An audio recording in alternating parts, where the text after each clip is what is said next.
Hello दोस्तों, आपका स्वागत है आपके अपने चैनल स्टडी विद आर्यन पर। आज हम आप लोगों के लिए लेके आए हैं एनसीईआरटी हिस्ट्री क्लास 6 चैप्टर 3 यानी अध्याय 3 जिसका नाम है आरंभिक नगर।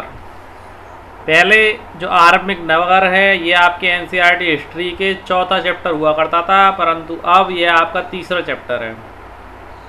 तो दोस्तों एमसीक्यूज़ की श्रृंखला यूं ही लगातार जारी रहेगी, तो हमारे साथ बने रहें और अपने कॉन्सेप्ट को क्लियर करें। बिना टाइम वेस्ट करें हम लोग आगे बढ़ते हैं। उससे पहले आप लोगों से एक निवेदन है कि हमारे चैनल को सब्सक्राइब कर दीजिए और ज़्यादा से ज़्यादा लोगों को हमारे साथ जोड़िए। ठीक है फ्रेंड्स, आगे बढ़ते हैं। आज का चैप्टर काफ़ी महत्वपूर्ण होने वाला है दोस्तों। जैसा कि आप सभी लोग जानते हैं, इंडिया की एंशियंट हिस्ट्री से संबंधित है। सिंधु नदी, हड़प्पा कालीन सभ्यता, मोहनजोदड़ो जो सिंधु घाटी सभ्यता के नाम से मेन टॉपिक जो होता है, जो सिंधु घाटी सभ्यता के नाम से जाना जाता है, क्योंकि सिंधु नदी के किनारे बसी थी। जितने भी इसके क्वेश्चन है वो सारे के सारे क्वेश्चन इंपॉर्टेंट हैं, इसलिए आप पेन और नोटबुक्स लेकर के बैठिए और इसके नोट्स बनाते चलिए। सबसे पहला जो क्वेश्चन है आप लोगों का सामने स्क्रीन पर देखिए। देखिए दोस्तों, हड़प्पा प्रस्थल के सर्वप्रथम मिलने के विषय में निम्नलिखित कथनों पर विचार कीजिए। कहने का मतलब जो हड़प्पा जो प्रस्थल था सर्वप्रथम जो मिला था उसके विषय में कुछ कथन है, इनमें से बताइए कौन सा कथन सही है और कौन सा कथन गलत है। यह स्थल सर्वप्रथम 150 साल पहले रेलवे लाइन बिछाते समय मिला था। कितने साल पहले? 150 साल पहले रेलवे लाइन बिछाते समय मिला था। दूसरा देखते हैं, रेलवे लाइन बिछाने वाले इंजीनियरों को यह पुरास्थल मिला जो पाकिस्तान में स्थित है। किसे मिला? इंजीनियरों को जो पाकिस्तान में स्थित है। अच्छी ईंटों के लालच में वे लोग यहाँ से ईंटें उखाड़ कर ले गए और इन ईंटों से ही रेलवे लाइन बिछाई। यह सभ्यता स्थल भारत में स्थित है। तो दोस्तों यहाँ आपके 3 पॉइंट्स दे रखे हैं। सबसे पहला पॉइंट, यह स्थल सर्वप्रथम 150 साल पहले रेलवे लाइन बिछाते समय मिला। ये बात बिल्कुल सही है, रेलवे लाइन बिछाते समय ये सभ्यता स्थल मिला था। दूसरा पॉइंट, रेलवे लाइन बिछाने वाले इंजीनियरों को यह पुरास्थल मिला जो पाकिस्तान में स्थित है। उस टाइम पे भारत में स्थित था, क्योंकि भारत आपका अफगानिस्तान क्षेत्र तक फैला हुआ था, परंतु वर्तमान में जो है ये पाकिस्तान में स्थित है। ये पॉइंट भी आपका सही है। और ये बात भी हकीकत है कि यहाँ से मजबूत ईंटें निकली थी, इसलिए उन ईंटों को उठाकर ले जाया गया और उससे रेलवे लाइन बिछाई गई। परंतु ये पॉइंट आज के संदर्भ में गलत है कि यह सभ्यता स्थल भारत में स्थित है। नहीं, ये सभ्यता स्थल वर्तमान में भारत में स्थित नहीं है। ऑप्शन देखते हैं, उपयुक्त कथनों में से कौन सा कथन गलत है? केवल पहला, केवल दूसरा, केवल पहला और दूसरा, केवल तीसरा। तीसरा कथन गलत है, बाकी सारे कथन सही हैं। तो आपका ऑप्शन डी यहाँ पर सही हुआ। अगला प्रश्न देखते हैं। प्रश्न देखिए अगला, भारतीय उपमहाद्वीप में कई नगर खोजे गए, निम्न में से सबसे पहले खोजा गया नगर है। मोहनजोदड़ो को सबसे पहले खोजा गया था, या हड़प्पा को खोजा गया था, या कालीबंगा को खोजा गया था, या धौलावीरा को खोजा गया था। तो दोस्तों भारतीय उपमहाद्वीप की पूछ रहा नहीं, पूरे महाद्वीप में। तो जो पूरे महाद्वीप में जो सबसे पहले जो नगर खोजा गया था वह आपका था हड़प्पा। ओके दोस्तों, यानी कि यहाँ पर आपका ऑप्शन सेकंड सही है। हड़प्पा के विषय में आपको कुछ इंपॉर्टेंट जानकारी और बता देते दोस्तों कि जो रेलवे लाइन बिछाने के लिए जो 150 साल पहले खोजी गई थी ये, उसके लगभग 80 वर्ष बाद पुरातत्वविदों ने इस स्थल को ढूंढा था और तब ये ज्ञात हुआ था कि ये भारतीय उपमहाद्वीप के सबसे पुराने शहरों में से एक है। क्योंकि इस पुरास्थल की खोज सबसे पहले की थी, इसलिए बाद में मिलने वाले इस तरह के सभी पुरास्थल में जो इमारतें और चीज़ें मिली उन्हें हड़प्पा सभ्यता की इमारतें कहा गया। दोस्तों एक चीज़ और बता देता हूँ दोस्तों, सर्वप्रथम चार्ल्स मेनन ने 1826 में हड़प्पा सभ्यता की यानी कि हड़प्पा नामक स्थान की खोज कर ली थी, परंतु इसका उल्लेख उन्होंने अपनी पुस्तक 1842 में किया। खोज कब कर ली थी दोस्तों? पॉइंटों को लिखते चलना आप, ये एक इम्पॉर्टेंट पॉइंट है और ऐसे क्वेश्चन पूछे भी जाते रहे हैं विभिन्न प्रतियोगी परीक्षाओं में। 1826 में उन्होंने खोज कर ली थी, परंतु 1842 में इन्होंने इसका उल्लेख किया था। खोज कब कर ली थी इन्होंने? चार्ल्स मेनन ने 1826 में। उल्लेख कब किया अपनी पुस्तक में? 1842 में।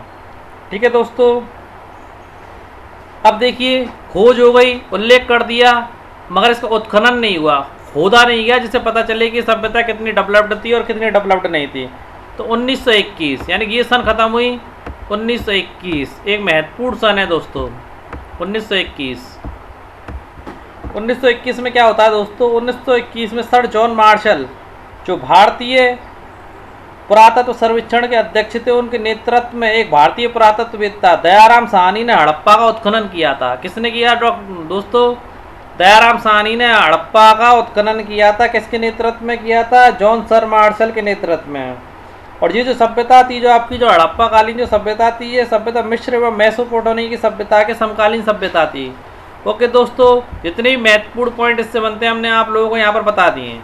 आपका जो अगला क्वेश्चन है, भारतीय उपमहाद्वीप में आरंभिक नगर यानी कि शुरुआती नगरों का निर्माण या नगरों का आरंभ कितने साल पहले हुआ था? लगभग 4700 वर्ष पूर्व, लगभग 7000 वर्ष पूर्व, लगभग 3900 साल पहले, लगभग 2500 साल पहले। तो दोस्तों यहाँ पर आपका ऑप्शन पहला सही है कि भारतीय उपमहाद्वीप में आरंभिक नगरों का निर्माण 4700 वर्ष पूर्व हुआ था।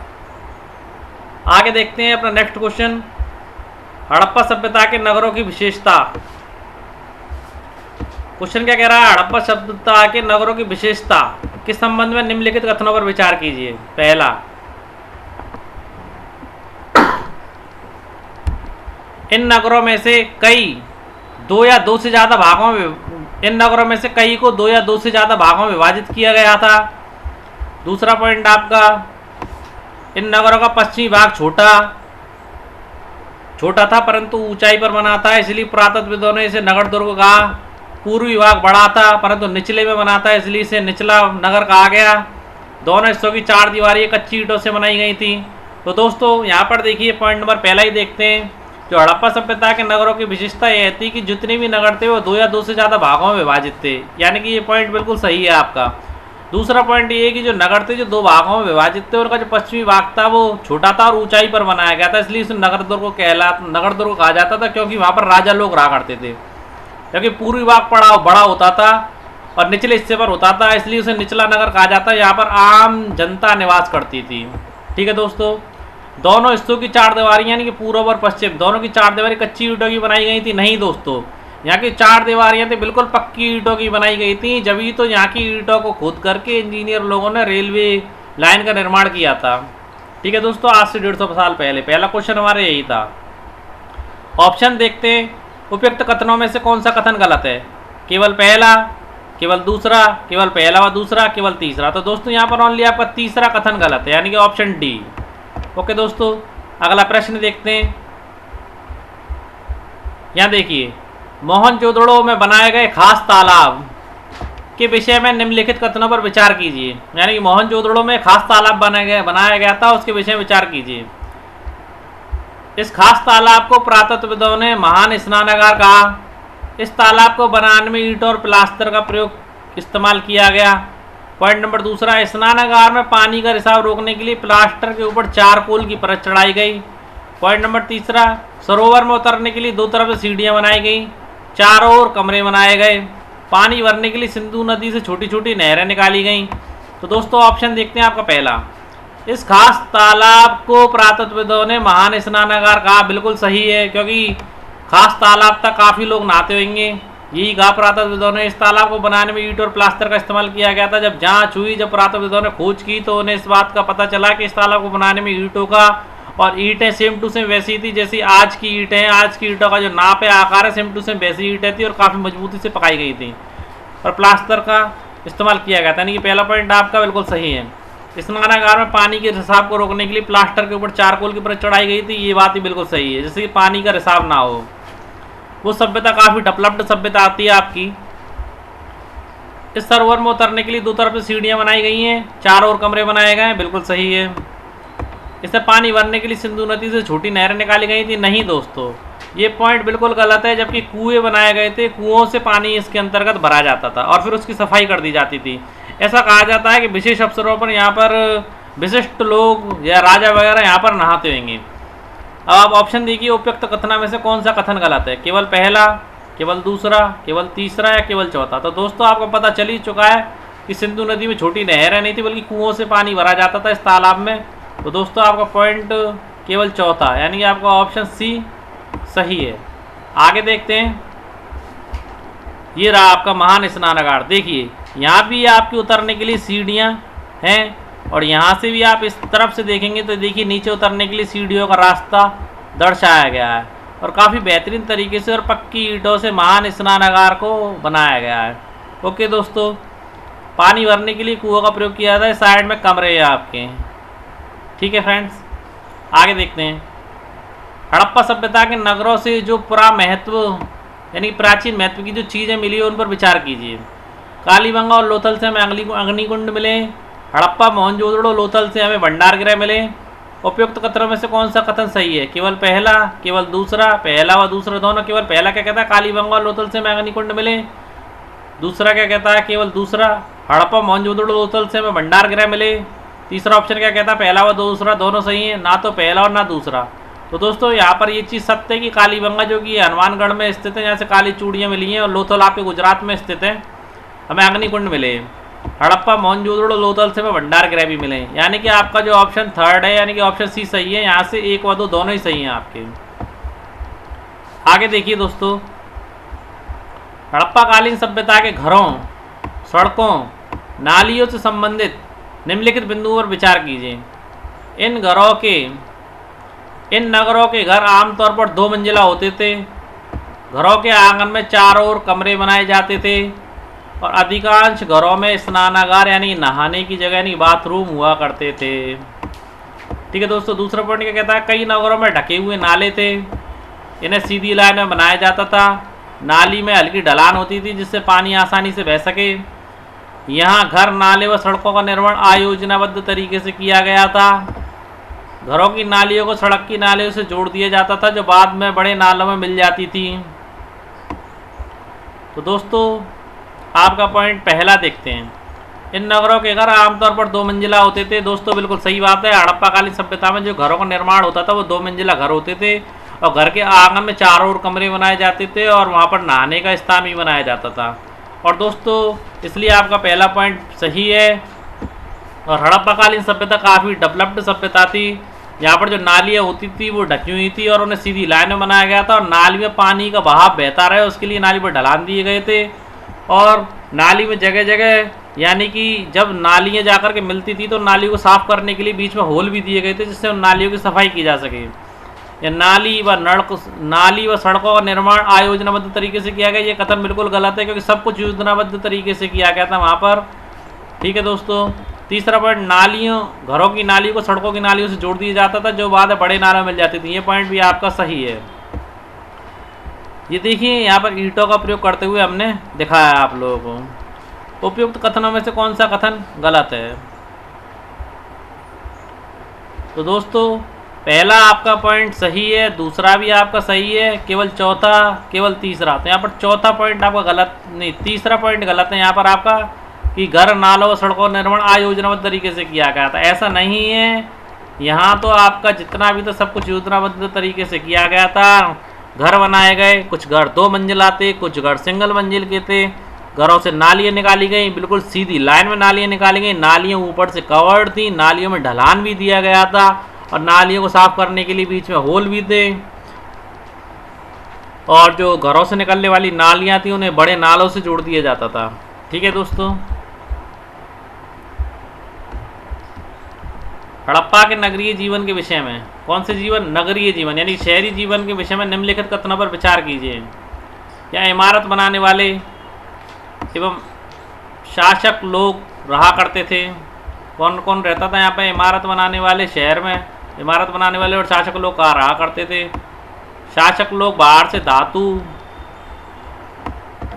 मूल्यवान पत्थर और अन्य उपयोगी चीज़ें मंगवाते थे। पॉइंट दूसरा, इन नगरों में लिपिक भी रहा करते थे जो मोहरों पर लिखते थे, अन्य चीज़ों पर भी लिखते हों जो बच नहीं पाई।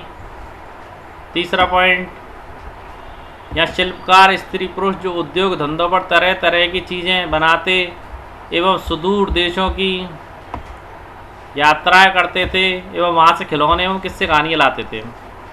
अब देखिए दोस्तों समझते हैं इन पॉइंटों को। यह इमारतें बनाने वाले, यहाँ इमारतें बनाने वाले एवं शासक लोग रहा करते थे। जब नगर है तो नगर में इमारतें बनेंगी दोस्तों, और शासक तो नगर में ही रहता है, गांव में नहीं। शासक लोग बाहर से धातु, मूल्यवान पत्थर और उपयोगी चीज़ें मंगवाते थे। जब दोस्तों नगर होगा तो धातु भी मंगवाई जाएगी और इमारतें बनवाने के लिए पत्थर भी मंगवाए जाएंगे और उपयोगी चीज़ें जो निर्माण कार्य के लिए आवश्यक होंगी वो मंगवाई जाएंगी। तो आपका पहला पॉइंट सही है। जब नगर है तो वहाँ लिपिक भी रहेगा, लिपिक का नगर में ही काम होता है जो इतिहास लिख सके और बता सके सब कुछ, तो वहाँ लिपिक भी रहा करते थे जो मोहरों पर, यानी मोहर जो होती थी जो सिक्के चलते थे उनमें मोहरों पर लिखते थे और अन्य चीज़ों पर भी लिखते थे। इसके जो चीज़ें बच नहीं पाई जिससे साक्ष्य हम लोगों को मिले नहीं, यानी कि आपका पॉइंट सेकंड भी सही है। या शिल्पकार स्त्री पुरुष जो उद्योग स्थलों पर तरह तरह की चीज़ें बनाते थे, बिल्कुल शिल्पकार तो रहेंगे ही रहेंगे। इमारतों का निर्माण हो रहा है तो एवं सुदूर देशों की यात्राएं भी करते थे वहाँ के लोग, वहाँ से खिलौने एवं किस्से कहानियाँ लाते थे। ये बात तीसरा पॉइंट भी आपका बिल्कुल सही है। अब यहाँ देखते हैं उपयुक्त कथनों में से कौन सा कथन सही है, केवल पहला, केवल दूसरा, केवल तीसरा, उपयुक्त सभी। तो दोस्तों आपका ऑप्शन डी सही है क्योंकि यहाँ पर आपके तीनों ही ऑप्शन सही हैं। अगला प्रश्न देखते हैं, हड़प्पा के नगरों से पुरातत्वविदों को मिलने वाली चीज़ों के निर्माण के विषय में निम्नलिखित कथनों पर विचार कीजिए। यानी कि जो हड़प्पा जो नगर था वहाँ से पुरातत्वविदों को जो चीज़ें मिली थी उनका निर्माण के विषय में कथनों पर विचार कीजिए। यह तांबे और कांसे से औजार, यानी कि दोनों धातुओं इससे क्या बनाए जाते थे, औजार, हथियार, गहने और बर्तन बनाए जाते थे।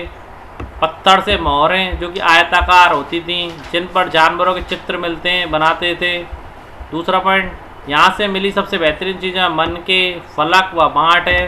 तीसरा पॉइंट, यहाँ के लोग काले रंग से डिज़ाइन किए हुए खूबसूरत लाल मिट्टी के बर्तन बनाते थे। चौथा पॉइंट, यहाँ के लोग कपास की खेती किया करते थे। अब देखिए पहले पॉइंट से, या तांबे कांसे से औजार, हथियार, गहने और बर्तन बनाए जाते थे, इस बात के साक्ष्य मिले हैं पुरातत्वविदों को। पत्थर से मोहरें जो कि आयताकार होती थी जिन पर जानवरों के चित्र मिलते हैं बनाते थे, बिल्कुल सही बात है। यहाँ मिली सबसे बेहतरीन चीज़ें मन के एक हारनुमा चीज़ होती है, फलक व बाँट बनाते थे, बिल्कुल सही है। यहाँ के लोग काले रंग से डिजाइन किए हुए खूबसूरत लाल मिट्टी के बर्तन बनाते थे, ये बात भी सही है। यहाँ के लोग कपास की खेती किया करते थे, नहीं दोस्तों यहाँ के लोग कपास की खेती नहीं किया करते थे, बल्कि 7000 वर्ष पूर्व मेहरगढ़ के लोग कपास की खेती किया करते थे, परंतु कपड़े के साक्ष्य यहाँ से प्राप्त हुए हैं। उपयुक्त कथनों में से कौन सा कथन गलत है? पहला तो आपका सही है ही है, दूसरा भी सही है, तीसरा भी सही है। कौन सा कथन गलत है? केवल चौथा कथन गलत है, यानी कि ऑप्शन चौथा आपका हुआ इसका आंसर। आगे देखिए, हड़प्पा स्थल से मिलने वाले बांटों को किस पत्थर से बनाया गया है? देखिए दोस्तों, चूना पत्थर से, ग्रेनाइट से, चर्ट पत्थर से, कार्निलियन पत्थर से। तो आप लोगों को दोस्तों बता दें, जो हड़प्पा स्थल से जो बांट मिले, पत्थरों के जो बांट मिले, उन पत्थरों को, उन बांटों को चर्ट पत्थर से बनाया गया है। किस पत्थर से बनाया गया है? चर्ट पत्थर से। प्रश्न अगला देखते हैं, हड़प्पा स्थल से मिलने वाले मन के हारनुमा चीज़ होती है, स्त्रियाँ पहना करती थी, किस पत्थर से बनाए गए थे? हड़प्पा स्थल से मिलने वाले मन के किस पत्थर से बनाए गए थे? चूना पत्थर, कार्निलियन पत्थर, चर्ट पत्थर, ग्रेनाइट पत्थर। तो दोस्तों इसका ऑप्शन आपका बी सही है, कार्निलियन पत्थर से बनाए गए थे मन के। कढ़ाईदार वस्त्र पहने एक व्यक्ति की पत्थर से बनी मूर्ति हमें किस सभ्यता स्थल से मिली है? किस सभ्यता स्थल से हमें मिली है दोस्तों? मोहनजोदड़ो, हड़प्पा, कालीबंगा और लोथल। आप लोगों को बता दें दोस्तों, कढ़ाईदार वस्त्र पहने एक व्यक्ति की पत्थर से बनी मूर्ति हमें मोहनजोदड़ो से मिली है। कहाँ से मिली है दोस्तों? मोहनजोदड़ो से। आगे देखते हैं, देखिए ये रही, कढ़ाईदार वस्त्र भी पहन रखे हैं इस व्यक्ति ने, और इसकी दाढ़ी को भी बड़ी व्यवस्थित तरीके से उन लोगों ने दिखाया है, जैसा कि आप स्क्रीन पर देख पा रहे हैं। देखिए दोस्तों, ये जो चीज़ है ना, ये मन के हैं। यहाँ हमने आपको समझाने के लिए, डिस्क्राइब करने के लिए उसका फ़ोटो लगाया, ये मन के हैं। और ये जो आपके जो धारदार फलक हैं, ये फलक हैं। क्या है? फलक। ये तो आपके हैं फलक। दिखाने के लिए कि फलक कैसे होते हैं, हमने इसके चित्रों को यहाँ पर लगाया है, जिससे कि स्टूडेंट्स अच्छे से समझ सकें कि फलक क्या होते हैं। फलक धारदार होते थे। ये बाँट हैं। क्या है? बाँट। उस टाइम पर जो बाँट बनाए जाते थे, ये बाँट है जो आयताकार होते थे, कार्नेलियन पत्थर से बनाए गए थे। देखिए, आप लोग पढ़ भी सकते हैं इसको। इन बाँटों को बनाया गया, इन्हें चर्ट पत्थर से बनाया गया है। शायद उन्हें बहुमूल्य पत्थर और धातुओं को तोलने के लिए बनाया गया हो। मन के कई कार्नेलियन पत्थर से बनाए गए थे। पत्थरों को काट कर और तराश कर मन के बनाए गए, इनके बीच छेद किए गए ताकि धागा डालकर माला बनाई जाए। ठीक है। और दाएं मतलब मध्य में दाएं पत्थर के धारदार फलक हैं। ठीक है दोस्तों, सारी चीज़ें हमने आप लोगों को यहाँ पर क्लियर कर दी है। आगे देखते हैं दोस्तों। देखिए, सूती कपड़े के अवशेष हमें किस सभ्यता स्थल से मिले हैं? कालीबंगा, धौलावीरा, हड़प्पा, मोहनजोदड़ो। इसको डिस्क्राइब करने के लिए हमने आगे यहाँ पर लगाया है, वो समझाएंगे आपको। पहले क्वेश्चन देख लीजिए। सूती कपड़े के अवशेष हमें किस सभ्यता स्थल से मिले हैं? कालीबंगा से मिले, धौलावीरा से मिले, हड़प्पा से मिले, मोहनजोदड़ो से मिले। कालीबंगा से तो हमें काली चूड़ियाँ मिली हैं दोस्तों। ठीक है दोस्तों, तो जो यहाँ पर आपको जो ऑप्शन है वो ऑप्शन 4 तो सही है। मोहनजोदड़ो से हमें सूती कपड़े के अवशेष मिले हैं। दूसरा पॉइंट, हड़प्पा स्थल से मिलने वाले मन के किस पत्थर के थे? कार्नेलियन पत्थर, ये पहले ही बता चुके हैं आपको। कढ़ाईदार वस्त्र पहने एक व्यक्ति की पत्थर से बनी मूर्ति हमें किस सभ्यता स्थल से बनी है? ये भी मोहनजोदड़ो से मिली है। अब जो पहला प्रश्न है आपका, सूती कपड़े के अवशेष हमें किस सभ्यता स्थल से मिल रहे हैं, उससे डिस्क्राइब और कर देते हैं आप लोगों के लिए। यहाँ देखिए, संभवतः 7000 पहले मेहरगढ़ में कपास की खेती होती थी, जो हमने आप लोगों को बता दिया। मोहनजोदड़ो से कपड़े के टुकड़ों के अवशेष यानी कि टुकड़े यानी साक्ष्य मिले। चांदी के फूलदान के ढक्कन तथा कुछ अन्य तांबे की वस्तुओं से चिपके हुए मिले। किससे चिपके हुए मिले? चांदी का ये फूलदान था, उसके ढक्कन से, और तांबे की कुछ अन्य वस्तुएं थी, उससे चिपके हुए मिले कपड़े के अवशेष। पकी मिट्टी तथा फैंस से बनी तकलियाँ सूत कताई का संकेत देती हैं। आगे देखिए दोस्तों, हड़प्पा सभ्य स्थल में प्रयोग में लाए जाने वाले फैंस के संदर्भ में निम्नलिखित कथनों पर विचार कीजिए। दोस्तों, पहला ऑप्शन, फैंस को कृत्रिम रूप से तैयार किया जाता था। बालू या स्फटिक पत्थर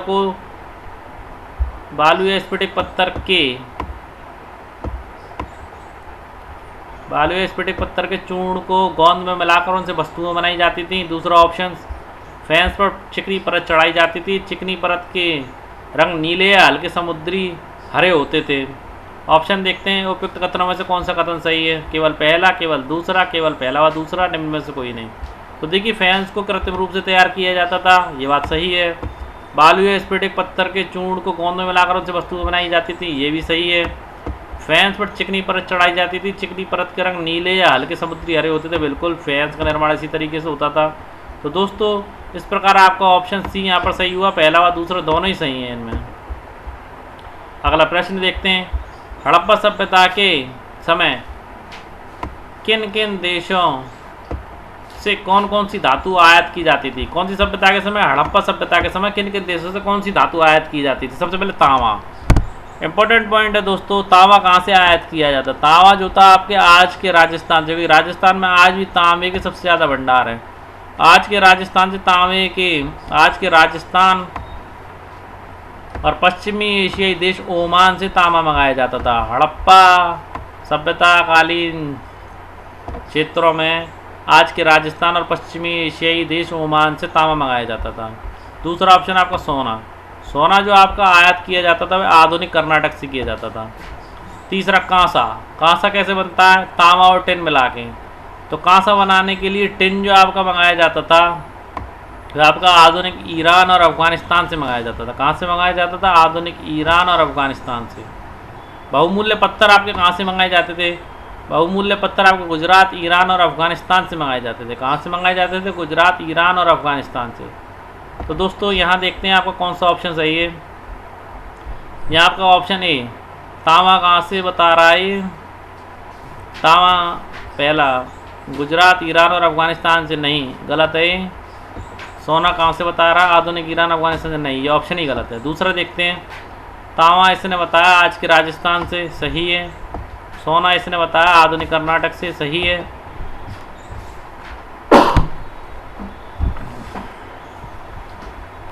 कांसा बनाने के लिए टिन आधुनिक ईरान से, यानी कि पॉइंट जो चौथा बताया सही बताया है। बहुमूल्य पत्थर गुजरात, ईरान और अफगानिस्तान से। तो देखिए दोस्तों, यहाँ पर चारों सही हैं, यानी कि आपका ऑप्शन बी सही है। ये वाला ऑप्शन आपका सही है। अपना अगला प्रश्न देखते हैं, सूची प्रथम को सूची द्वितीय से सुमेलित कीजिए। सबसे पहले पूछता है, हड़प्पा जो सभ्यता थी कौन सी नदी के किनारे बसी थी या फली थी? तो दोस्तों, आप लोगों को बताते चलें हड़प्पा सभ्यता के विषय में। हड़प्पा जो था आपका कहाँ पर स्थित है? हड़प्पा आपका रावी नदी के तट पर स्थित है। मोहनजोदड़ो आपका जो हड़प्पा है ना आपका रावी के बाएं तट पर स्थित है। कौन सी तरफ है? बाएं तट पर। और मोहनजोदड़ो जो है आपका, मोहनजोदड़ो आपका सिंधु के दाएं तट पर स्थित है, सिंधु के दाएं तट पर। कालीबंगा आपका राजस्थान में घग्गर नदी है, वहाँ पर स्थित है। लोथल बचा आपका, लोथल साबरमती नदी की एक सहायक नदी है जिसे भोगवा नदी कहते हैं। भोगवा नदी के किनारे आपका लोथल स्थित है। साबरमती गुजरात में स्थित है, ठीक है। तो लोथल भी आपका गुजरात में ही है। अब देखते हैं यहाँ पर ऑप्शन आपका पहले का तीसरा, हड़प्पा का तीसरा। यहाँ ये सारे ही ऑप्शन गलत हैं दोस्तों। हमने आप लोगों को ऊपर बता दिया, पहले का तो आपका तीसरा है और दूसरे का पहला है और तीसरे का चौथा है और चौथे का आपका दूसरा है। यानी ये सीरीज आपकी बिल्कुल सटीक है, जो नीचे आपकी नहीं दी गई है, ठीक है दोस्तों। आगे देखते हैं। हड़प्पा में रहने वाले लोगों के आखेट यानी कि शिकार और पशुपालक जीवन के संदर्भ में निम्नलिखित कथनों पर विचार कीजिए। यहाँ के लोग गाय, भैंस और बकरियाँ पालते थे। यहाँ बस्तियों के आसपास तालाब और चारागाह होते थे। ये लोग बेर जैसे फलों को एकत्रित किया करते थे, मछलियाँ पकड़ते थे, हिरण जैसे जानवरों का शिकार किया करते थे। यहाँ के लोग गेहूँ, जौ, मटर, तिल व सरसों, दालें, धान उगाते थे। तो दोस्तों देखते हैं पहला पॉइंट, यहाँ के लोग गाय, भैंस, बकरियाँ पालते थे। बिल्कुल दोस्तों, यहाँ पे कृषि के लिए पानी की पर्याप्त मात्रा में उपलब्धता नहीं थी, इसलिए ये लोग ज़्यादातर आखेट पर निर्भर थे। यानी कि पहला पॉइंट आपका सही है। यहाँ बस्तियों के आसपास तालाब और चारागाह होते थे। दोस्तों इंसान वहीं रुकेगा जब पीने का पानी होगा, और चारागाह भूमि आखेट के लिए होगी या अपने पालतू जानवर को चराने के लिए भूमि होगी, तो वहीं इंसान बसता। तो यानी कि आपका दूसरा पॉइंट भी सही है। ये लोग बेर जैसे फलों को एकत्रित किया करते थे। बिल्कुल, मछलियाँ भी पकड़ते थे, हिरण जैसे जानवरों को शिकार भी किया करते थे। यहाँ के लोग जितना भी पानी होता था उस पानी से गेहूँ, जौ, मटर, तिल व सरसों, धान उगाते थे। बिल्कुल सही बात है। अब देखते हैं उपयुक्त कथनों में से कौन सा कथन असत्य है।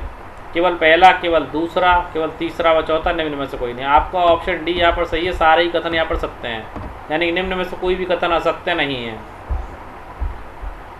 आगे देखते हैं। कच्छ गुजरात में हड़प्पा कालीन कौन सा नगर बसा हुआ था? कच्छ गुजरात में हड़प्पा कालीन, कहाँ पर? कच्छ गुजरात में हड़प्पा कालीन कौन सा नगर बसा हुआ था? मोहनजोदड़ो, धौलावीरा, लोथल, कालीबंगा। तो आपका पॉइंट यहाँ पर दूसरा सही है, धौलावीरा। ऐसे थोड़ा आगे हम डिस्क्राइब और करेंगे। पहले सेकंड क्वेश्चन देख लेते हैं इसका। हड़प्पा कालीन ऐसा कौन सा सभ्यता स्थल था जिसका अपना बंदरगाह था? मोहनजोदड़ो, धौलावीरा, लोथल और कालीबंगा। तो आपका पॉइंट यहाँ पर तीसरा सही है, लोथल। लोथल एकमात्र ऐसा सभ्यता स्थल था हड़प्पा कालीन जिसका अपना स्वयं का बंदरगाह था।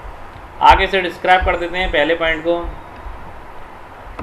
कच्छ के इलाके में खादिरवेद के किनारे धौलावीरा नगर बसा है। कहाँ बसा है दोस्तों? खादिरवेद के किनारे।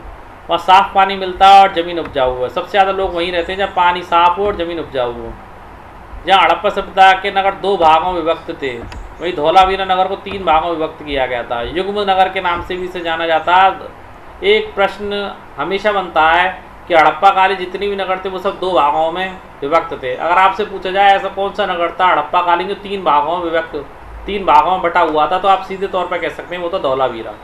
देखिए कैसे बटा हुआ था। इसके हर हिस्से के चारों ओर ऊंची ऊंची पत्थर की दीवारें बनाई गई थी। इसके अंदर जाने के लिए बड़े बड़े प्रवेश द्वार थे। इस नगर में खुला मैदान भी था। वहीं सार्वजनिक कार्यक्रम आयोजित किए जाते थे। यहाँ मिले कुछ अवशेषों में हड़प्पा लिपि के बड़े बड़े अक्षरों को पत्थर में खुदा पाया है। इन अभिलेखों को संभवतः लकड़ी से जड़ा गया है। ये एक अनोखा अवशेष है। देखिए लकड़ी में जड़ा गया अभिलेख जो मिला, कहाँ से मिला है? लकड़ी में जड़ा गया अभिलेख कहाँ से मिला है? इंपॉर्टेंट पॉइंट है, इंपॉर्टेंट क्वेश्चन भी यही है। लकड़ी में जड़ा गया अभिलेख कहाँ से मिला है, वो किस सभ्यता स्थल से मिला है? तो रट लेना दोस्तों, धौलावीरा से मिला है। काफ़ी इंपॉर्टेंट क्वेश्चन है। आजकल क्वेश्चन बहुत ही डीपली जाकर के पूछे जाते हैं, ऊपर ही ऊपर से क्वेश्चन नहीं पूछे जाते हैं। अपनी नोटबुक्स में इन क्वेश्चन को लिख लेना। दूसरा जो था आपका लोथल, ये भी गुजरात में ही है। गुजरात की खंभात की खाड़ी में मिलने वाली साबरमती नदी की उपनदी के किनारे बसा हुआ है ये, जिसे भोगवा कहते हैं। ठीक है। या कीमती पत्थर से कच्चा माल आसानी से मिल जाता था, या पत्थरों, शंखों, धातुओं से बनाई चीज़ों का एक महत्वपूर्ण केंद्र था। इस नगर में एक भंडार गृह भी था।